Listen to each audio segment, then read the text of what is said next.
Good Moyed, Chag Sameach, Good Erev Shabbos.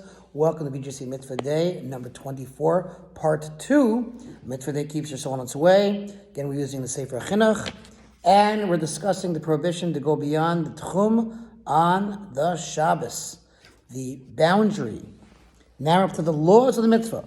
The laws of this mitzvah are numerous. They include, for example, what the procedure is for one who begins the Sabbath in a desert or in a cave. Likewise, they include the situation of one who exited the Techum willingly or unwillingly, or with permission of the sages, and what law applies if it so happened that the one who exited his Techum became surrounded by an enclosure during the Sabbath.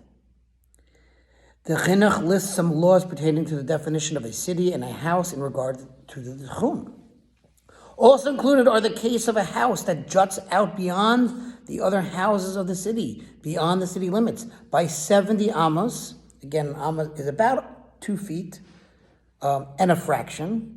And the case of a synagogue that contains a residence for the chazanim, the cantors, or an idolatrous temple that contains a residence for the priests, or warehouses that contain residence for watchmen or workers, and the case of ruins that still have 3 walls standing, even though they do not have a roof and a ceiling over them. The laws of the mitzvah deal with all these structures, describing what their law is in regard to being included in the city. Meaning, where do we count the city limits so that we know how much further we can walk? The Chinuch now lists laws pertaining to how the Techum is measured.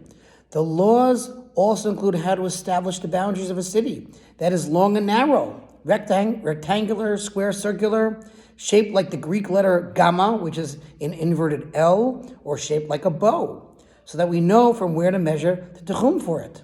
Also included are the regulations as to which type of rope is used for measuring, how long the rope should be, how the surveyor is to measure when he encounters a valley or a mountain or a wall, whom we rely upon for measuring the Techum, and who is considered to be reliable to testify regarding the limits of the Techum.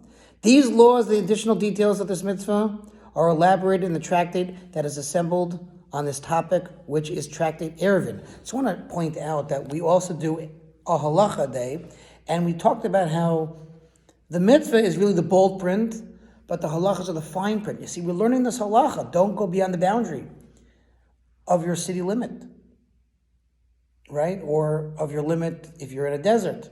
But there's so many details. Like, well, what about this? What about that? What about this? What about that? All these details, that's the halachas. We have to learn the halacha day as well. This mitzvah applies in every location and in all times to both men and women. One who transgresses this mitzvah and walks even 1 amma, which again is about 2 feet beyond the biblical Techum of 3 parses from the city limits on the Sabbath. Again, 3 parses is about 7-8 miles. He incurs the penalty of malchus, lashes. Similarly, if one walks even a single amma beyond the rabbinical Techum of 2,000 ammas, which is about 0.75 miles, but again, that's outside the city limits if you're living in Houston, whatever, would incur malchus mardos, which is lashes of discipline by rabbinic law.